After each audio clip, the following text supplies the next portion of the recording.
Good morning students. आज class में आप सभी विद्यार्थियों का स्वागत है। लास्ट क्लास में अपन ने पढ़ा था मृत्तिका क्ले के प्रकारों के बारे में और 3 प्रकार अपन ने पढ़ लिए थे, केओलिलाइट, माउंट मोरियोलाइट और इलाइट। आज हम पढ़ेंगे आज की क्लास में मृत्तिका खनिज के महत्व के बारे में। मृत्तिका जो खनिज होती है उसको सामान्यतः अपन सिलिकेट क्ले के नाम से भी जानते हैं, तो अपन यहाँ इसको सिलिकेट क्ले का महत्व भी बोल सकते हैं। कहने का मतलब जो अपन ने पढ़ा था केओलाइट, माउंट मोरियोलाइट और इलाइट, इनके क्या महत्व हैं, कृषि के अंदर इनमें क्या उपयोगिता है, इसके बारे में आज अपन चर्चा करेंगे। तो अपन एक एक करके इनके महत्वों की चर्चा करेंगे। सबसे पहले लेते हैं हम मृदा उर्वरकता। देखो बच्चों, जो ये मृदा उर्वरकता होती है, ये मृदा उर्वरकता जो सिलिकेट क्ले या फिर मृत्तिका खनिज होती है उससे किस प्रकार से प्रभावित होती है, इसके बारे में यदि हम चर्चा करें तो हम देखते हैं कि जो सिलिकेट क्ले होती है वो मृदा की उर्वरक क्षमता को बढ़ा देती है। मृत्तिका जो खनिज होती है वो क्या करती है, मृदा की उर्वरक क्षमता जो होती है उसको बढ़ा देती है। इसमें क्या होता है कि ये जो परतदार संरचना होती है जिसके परिणाम स्वरूप आयनों की मात्रा बढ़ जाती है और कई प्रकार के जो आयन होते हैं उनकी मात्रा बढ़ने से मृदा उर्वरकता का मान बढ़ जाता है। तो हम अपन यहाँ लिख देते हैं कि इसके कारण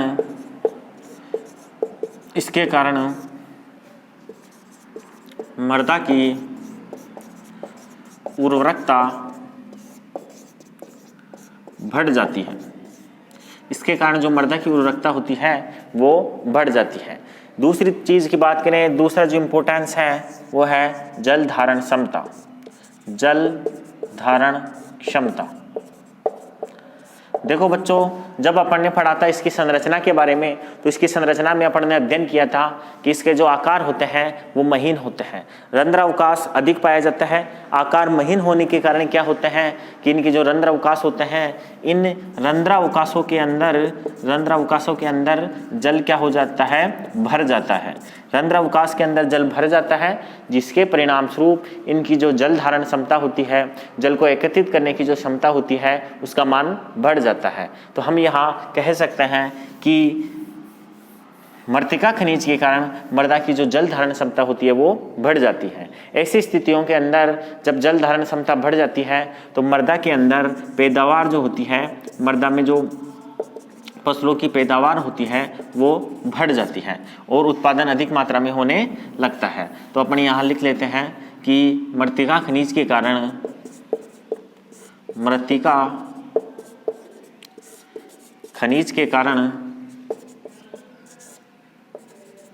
मृदा की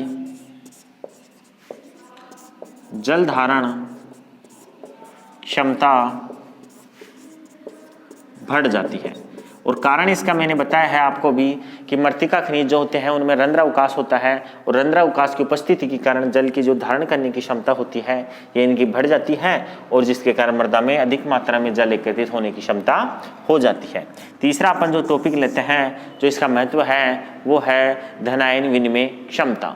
धनायन विनिमय क्षमता क्या होती है इसके बारे में अपन पहले बात करेंगे। धनायन विनिमय क्षमता। देखो बच्चों, धनायन विनिमय क्षमता का मतलब होता है कि मृदा के अंदर जो पार्टिकल्स होते हैं, मृदा में जो कण होते हैं उनके ऊपर धनायन और ऋणायन दोनों पाए जाते हैं, लेकिन सामान्यतः जो पोषक तत्व होते हैं वो धनायनों के रूप में होते हैं। एक पार्टिकल्स में उपस्थित जो धनायन है वो दूसरे पार्टिकल्स में स्थानांतरित हो जाते हैं। इस प्रोसेस को बोलते हैं धनायन विनिमय क्षमता।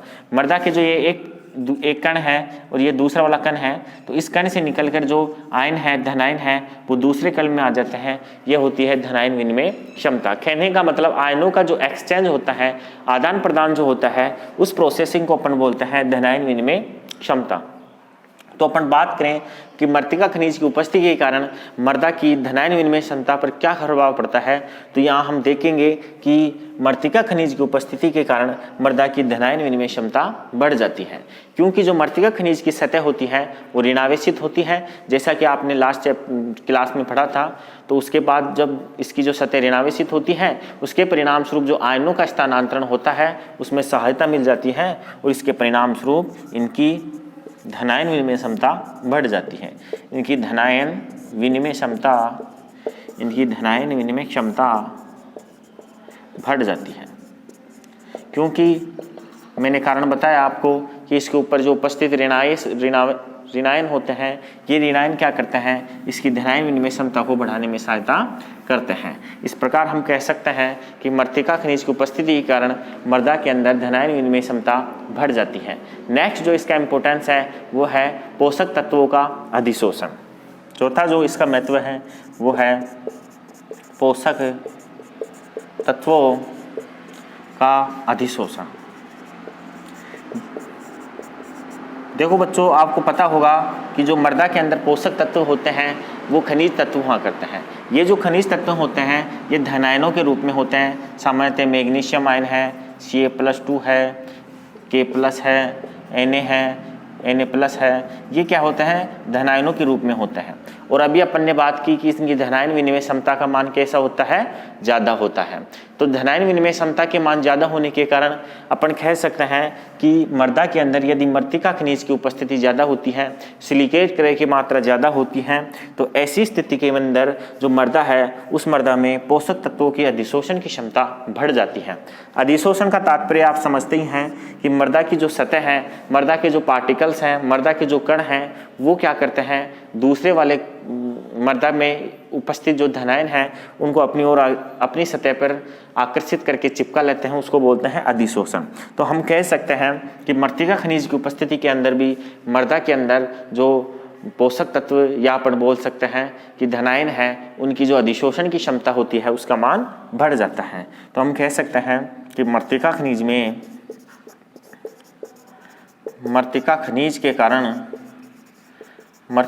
के कारण मृदा में पोषक तत्वों का अधिशोषण बढ़ जाता है। इस प्रकार से मृदा के अंदर मृत्तिका खनिज की उपस्थिति मृदा में पोषक तत्वों के अधिशोषण की जो क्षमता होती है उसको इंक्रीज कर देती है, उसको बढ़ा देती है। पोषक तत्व की जो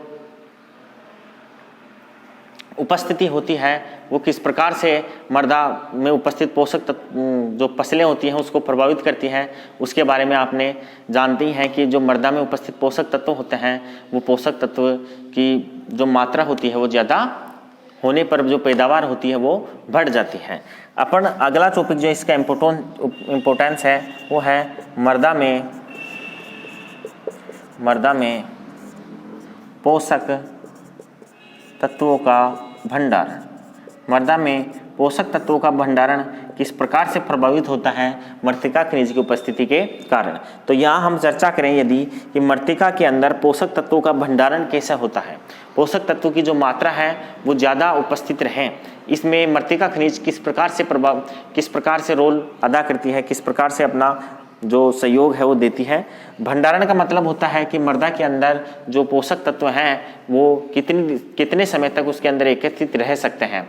इसके बारे में यदि हम चर्चा करें तो सिलिकेट की जो उपस्थिति होती है, मृत्तिका खनिज की जो उपस्थिति होती है वो मृदा में पोषक तत्वों के भंडारण को बढ़ा देती है। अपन ने स्टार्टिंग में पढ़ा था कि जो मृदा क्ले होती है उसके ऊपर ऋणावेश होता है और उसके परिणाम स्वरूप क्या होती है, वो धनायनों को क्या कर लेती है, अधिशोषित कर लेती है। धनायनों के अधिशोषण करने के कारण मृदा के अंदर जो पोषक तत्व होते हैं इनकी मात्रा बढ़ जाती है। तो इस प्रकार हम कह सकते हैं कि मृदा में जो उपस्थित मृत्तिका खनिज है वो पोषक तत्व के भंडारण में सहायता करते हैं। मृत्तिका की उपस्थिति पोषक तत्वों को भंडारण में सहायता करती है। मृत्तिका खनिज मृदा में पोषक तत्वों के भंडारण में सहायता करते हैं। मृत्तिका के अंदर जो उपस्थित मृत्तिका खनिज में की उपस्थिति मृदा के अंदर पोषक तत्वों के भंडारण में सहायता करते हैं। अब ये कौन कौन से पोषक तत्व हो सकते हैं? ये मैग्नीशियम हो सकता है, ये कैल्शियम हो सकता है, पोटेशियम हो सकता है, सोडियम हो सकता है। इसके अलावा जो अन्य आवश्यक पोषक तत्व हैं वो भी NPK, इसके अलावा और CMGS, ये भी पोषक तत्व हो सकते हैं। इनकी मात्रा भी मृत्तिका पोषक तत्व की मात्रा जो है वो मृत्तिका खनिज की उपस्थिति के कारण बढ़ जाती है। लास्ट तो इसका इम्पोर्टेंस है वो है बंधन प्रभाव। तो बंधन प्रभाव की अपन चर्चा करें, इसको नोट करना चाहे तो स्क्रीनशॉट ले लें, बाकी आपको PDF अवेलेबल करवा दी जाएगी। चलो ठीक है, हम बात करते हैं बंधन प्रभाव की। बंधन प्रभाव का मतलब होता है कि जो मृदा होती है उस मृदा के जो कण होते हैं उसके जो पार्टिकल्स होते हैं वो आपस में एक जगह इकट्ठे कैसे रहें, समुचित बंध बनाकर एक जगह कैसे रहें।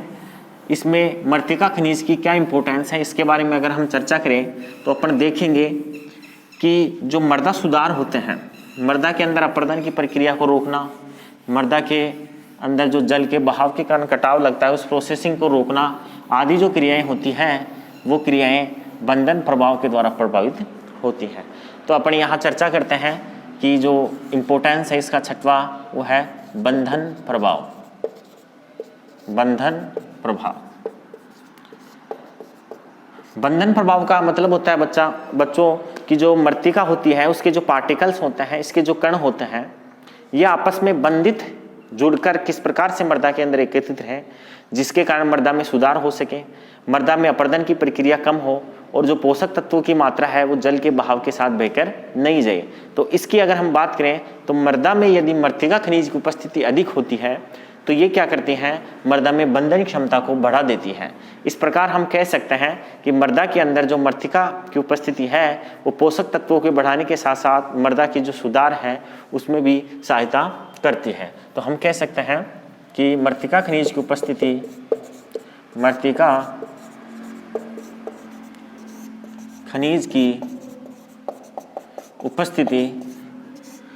खनिज की उपस्थिति मृदा में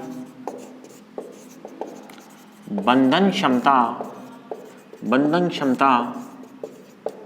बढ़ा देती है। मृदा में बंधन क्षमता क्या करती है, बढ़ा देती है, जिसके परिणाम स्वरूप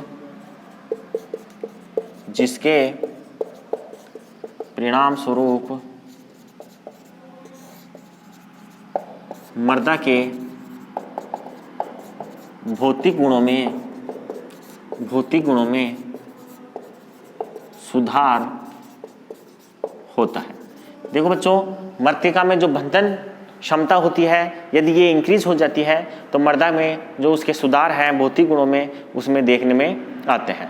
आगे हम जो ये टॉपिक थे आपका मृत्तिका खनिज का महत्व ये पूरा होता है। आगे अपन स्टार्ट करते हैं कार्बनिक मृदा कोलाइड। देखो बच्चों, जब अपन ने मृदा कोलाइड का वर्गीकरण किया था तो वहाँ पे दो प्रकार के मृदा कोलाइड थे। एक बार याद करो, शायद दूसरी क्लास में ही पढ़ा था अपन ने मृदा कोलाइड का वर्गीकरण। उसमें अपन ने पढ़ा था ये दो प्रकार के होते हैं। एक प्रकार होता है अकार्बनिक कोलाइड और दूसरा था कार्बनिक। एक अकार्बनिक था, एक कार्बनिक था। अकार्बनिक ने अपने पढ़ा था सिलिकेट और दूसरा था आयरन या फिर एल्यूमिनियम। ये आपके सिलेबस में है नहीं। ये सिलिकेट क्ले वाली संरचना जो है आपके वो अपन ने पूरी पढ़ ली है, इसका इंपॉर्टेंस आज खत्म हो गया है। अपन इधर बात करते हैं कोलाइड का दूसरा प्रकार जो है कार्बनिक कोलाइड। उस कार्बनिक कोलाइड की संरचना के बारे में अपन यहाँ बात करेंगे। तो अपन स्टार्ट करते हैं कि कार्बनिक कोलाइड जो होते हैं वो क्या होते हैं, इसकी संरचना कैसी होती है, इसका संगठन कैसे होता है, इसके बारे में अपन यहाँ चर्चा करेंगे। तो सबसे पहले अपन स्टार्ट करते हैं कार्बनिक कोलाइड।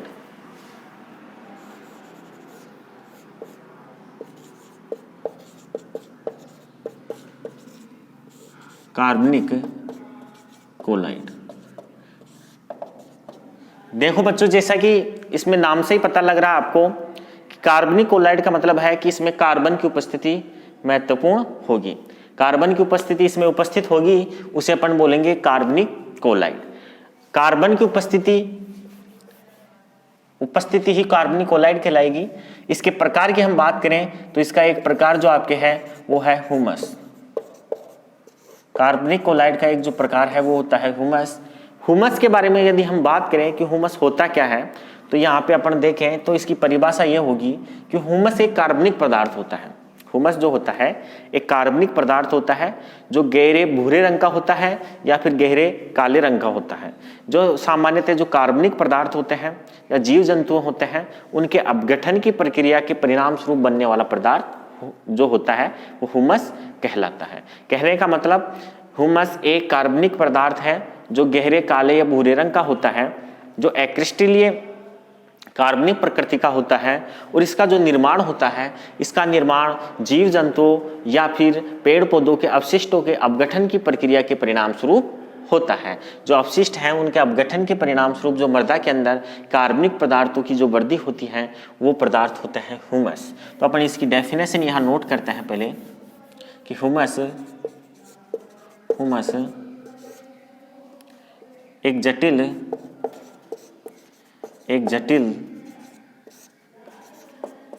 कार्बनिक क्रिस्टलीय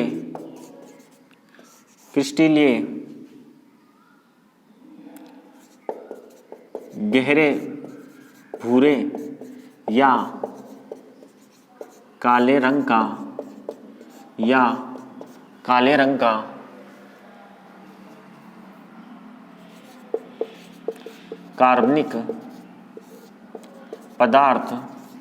कार्बनिक पदार्थ होता है। ये क्या होता है? हुमस एक जटिल कार्बनिक क्रिस्टलीय गहरे भूरे या काले रंग का एक कार्बनिक पदार्थ होता है जो पेड़ पौधों व जीव जंतुओं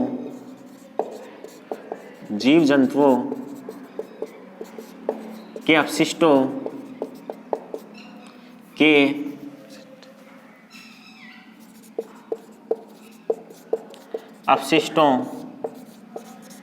के अपघटन के कारण बनता है। ये जो आपके हुमस होता है ये एक जटिल कार्बनिक क्रिस्टलीय गहरे भूरे काले रंग का एक कार्बनिक पदार्थ होता है जो पेड़ पौधे और जीव जंतुओं के अपघटन के परिणाम स्वरूप मृदा के अंदर निर्मित होता है। इसकी प्रकृति की अगर हम बात करें तो इसकी जो सतह होती है ये इसकी सतह ऋणावेशित होती है। इसकी जो सतह होती है सतह कैसी होती है? ऋणावेशित होती है। कहने का मतलब ये ऋणायन की तरह व्यवहार करता है। ऋणावेशित सतह होती है इसकी सतह कैसी होती है बच्चों? इसकी सतह होती है ऋणावेशित होती है। अब हम बात करें कि इसके संगठन की बात करें अपन, इसका संगठन होता कैसा है, तो अपन यहाँ लिखते हैं हुमस का संगठन। हुमस का संगठन। हुमस के संगठन की अपन यहाँ चर्चा करें अगर, तो अपन देखेंगे कि हुमस का जो मुख्य घटक होता है वो घटक होता है कार्बन, हाइड्रोजन और ऑक्सीजन। कार्बन, हाइड्रोजन और ऑक्सीजन जो होते हैं वो हुमस के मुख्य घटक होते हैं। ये इनकी उपस्थिति इस हुमस की मात्रा के अंदर अधिक मात्रा में ये पाए जाते हैं। कार्बन का जो मुख्य घटक होता है वो कार्बन जो होता है वो हुमस का एक मुख्य घटक होता है जो क्या करता है? हुमस को निर्माण करने में सहायता करता है। इसकी जो संरचना होती है वो दोहरी परत वाली होती है। जैसे अपन ने सिलिकेट क्ले के संरचना के दौरान पढ़ा था कि एल्यूमिना और जो सिलिका होती है उसकी दोहरी परत होती है, ठीक ऐसी ही जो दोहरी परत होती है वो हुमस के अंदर भी पाई जाती है। उसकी जो ऊपर वाली परत होती है वो धनावेशित होती है और जो आंतरिक परत होती है वो ऋणावेशित होती है। इसकी ऊपर वाली परत कैसी होती है? धनावेशित होती है और जो आंतरिक परत होती है वो ऋणावेशित होती है। तो अपन यहाँ एक एक इसके पॉइंट को नोट करते जाते हैं। इसका मुख्य घटक कार्बन, हाइड्रोजन व ऑक्सीजन होते हैं। इसका मुख्य घटक क्या होते हैं? कार्बन, हाइड्रोजन व ऑक्सीजन होते हैं। अपन बात करें तो इसकी दोहरी परत होती है। इसकी परत कैसी होती है? इसकी दोहरी परत होती है जो आंतरिक दोहरी परत होती है, जिसमें आंतरिक परत ऋणावेशित व बाहरी परत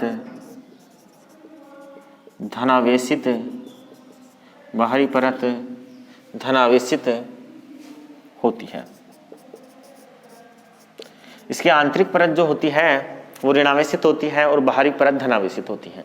अब इसके बाहरी परत धनावेशित होने का एक कारण है कि जैसे ये सतह है, ये आंतरिक सतह है, तो अपन ने अभी ऊपर पढ़ा कि इसकी जो सतह होती है वो कैसी होती है? इसकी सतह होती है ऋणावेशित।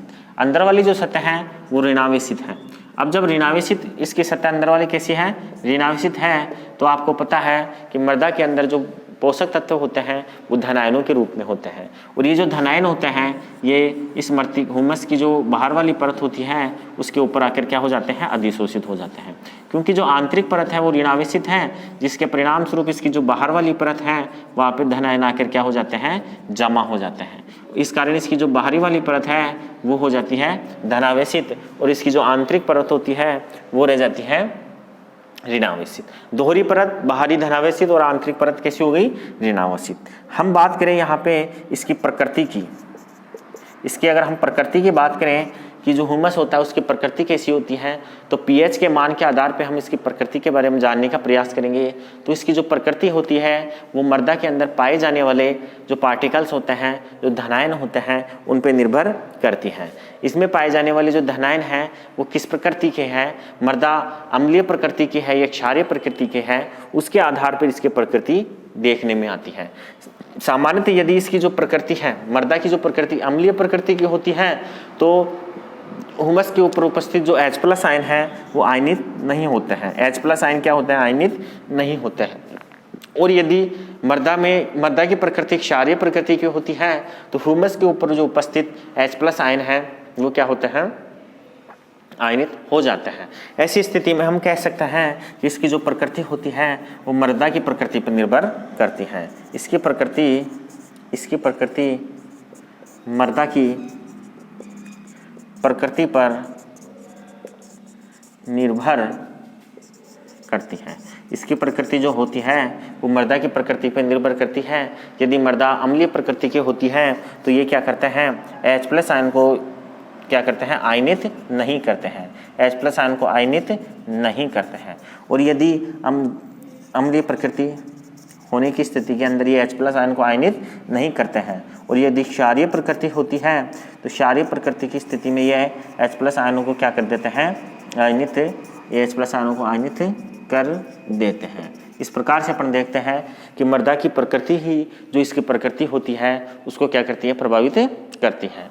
अब हम बात करते हैं कि आपके जो मृत्तिका खनिज हो गया, जो अकार्बनिक खनिज की कैटेगरी में आता है, और दूसरा जो कार्बनिक खनिज की प्रकृति में आता है ह्यूमस। इन दोनों के अंदर अगर हम अंतर की बात करें कि इसमें किस प्रकार का अंतर पाया जाता है तो उसको अपन यहाँ नोट कर लेते हैं।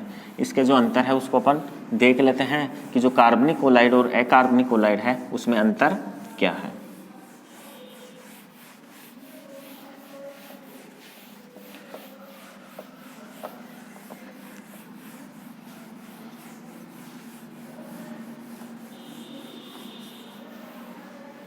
यहाँ अपन एक सारणी बना लेते हैं जिसमें इधर लिखते हैं,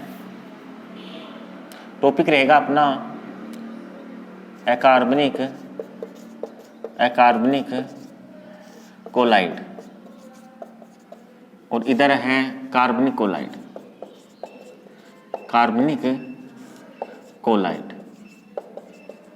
अकार्बनिक कोलाइड और कार्बनिक कोलाइड में हम अंतर कर रहे हैं।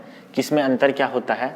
तो सबसे पहले अगर हम बात करें कि अकार्बनिक कोलाइड जो होता है वो बनता है सिलिकेट और आयरन से। इसमें क्या होता है? सिलिकेट और आयरन व एल्यूमिनियम के द्वारा निर्मित। ये जो अकार्बनिक क्लोराइड होता है सिलिकेट, आयरन व एल्यूमिनियम के द्वारा निर्मित होता है, और ये जो आपके कार्बनिक क्लोराइड होता है वो जो निर्मित होता है वो होता है हुमस के द्वारा। ये निर्मित होता है हुमस से, ये हुमस से निर्मित होता है। इसके बाद देखें अपन तो इसकी जो निर्माण है उसके निर्माण के अंदर आपके एल्यूमिनियम है, आयरन है, सिलिकॉन है, आदि जो तत्व होते हैं, आदि तत्व पाए जाते हैं। अकार्बनिक जो क्लोराइड होते हैं उन अकार्बनिक क्लोराइड के अंदर एल्यूमिनियम है, आयरन है, सिलिकॉन है, इसके अलावा ऑक्सीजन भी इसके अंदर पाए जाते हैं, आदि पाए जाते हैं किसमें? अकार्बनिक क्लोराइड में। जबकि कार्बनिक क्लोराइड की यदि हम बात करें तो कार्बनिक क्लोराइड में केवल कार्बन, हाइड्रोजन व ऑक्सीजन ही पाए जाते हैं। इसके संगठन की बात करें तो केवल इसके अंदर क्या पाए जाते हैं? कार्बन, हाइड्रोजन और ऑक्सीजन ही पाए जाते हैं। दूसरी बात करें तो इसके अंदर जो ऋणायन होते हैं, अकार्बनिक क्लोराइड के अंदर जो ऋणायन होते हैं, ये ऋणायन सामान्यतः OH माइनस जो होते हैं इन OH माइनस के द्वारा उत्पन्न होते हैं। क्या होते हैं? OH माइनस आयन के द्वारा ऋणायन या अम्लता उत्पन्न होती है। मृदा के अंदर जो अम्लता उत्पन्न होती है वो OH माइनस आयन या फिर ऋणायन की उपस्थिति के कारण ही उत्पन्न होती है। जबकि जो कार्बनिक क्लोराइड होता है इसके अंदर आपके CH3 COOH जो होते हैं एसिटिक अम्ल होता है। इसके अलावा OH माइनस आयन भी जो होता है इसके कारण क्या होती है? अम्लता उत्पन्न होती है। इनकी उपस्थिति जो होती है वो मृदा के अंदर अम्लता को उत्पन्न करने में महत्वपूर्ण रोल निभाती है। आगे हम बात करते हैं कि इसकी जो जल धारण क्षमता होती है, कौन से? कार्बनिक क्लोराइड की जो जल धारण क्षमता होती है वो कैसी होती है बच्चों? इसकी जल धारण क्षमता होती है कम। तुलनात्मक रूप से कार्बनिक क्लोराइड की तुलना में जो अकार्बनिक क्लोराइड होते हैं इनकी जल धारण क्षमता व धनायन विनिमय क्षमता कम होती है। यहाँ कम होती है केवल हुमस से, ध्यान रखना, हुमस से। इनकी जल धारण क्षमता और धनायन विनिमय क्षमता केवल हुमस से कम होती है। जबकि इधर हम बात करें तो यहाँ पे अपन देखेंगे कि इनकी जल धारण क्षमता व धनायन विनिमय क्षमता अधिक होती है। किससे? कार्बनिक विलायक जो क्लोराइड होते हैं उनकी तुलना में इनकी जो जल धारण क्षमता होती है वो अधिक होती है। अब अगर हम यहाँ पे बात करें कि इनकी जो अधिशोषण की जो क्षमता होती है वो कैसी होती है, तो इसकी जो मान निकल के आता है वो 3 से लेकर 100 सेंटीमोल पर केजी अधिशोषण क्षमता होती है।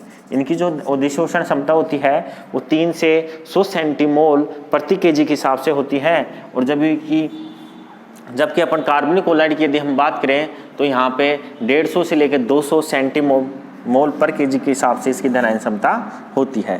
तो यहाँ 150 से 200 सेंटीमोल पर केजी इनकी अधिशोषण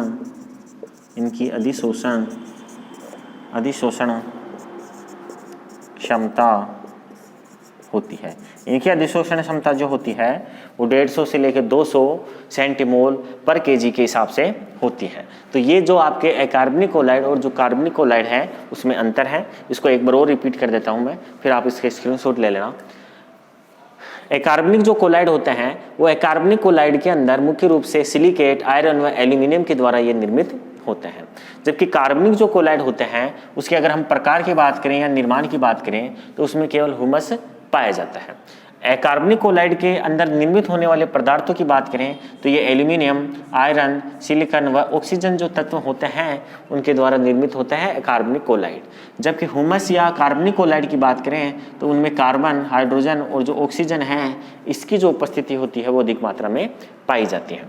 इनमें अकार्बनिक कोलाइडों में यदि आयनों की बात करें, अम्लता की बात करें तो जो OH- आयन होता है ये क्या करता है, अम्लता उत्पन्न करने का काम करता है। जबकि कार्बनिक कोलाइड के अंदर जो एसिटिक अम्ल होता है या हम ये कहें कार्बोक्सिलिक समूह होता है COOH, यही क्या करता है और साथ में OH- आयन जो होता है ये क्या करता है, अम्लता उत्पन्न करने में सहायता करता है।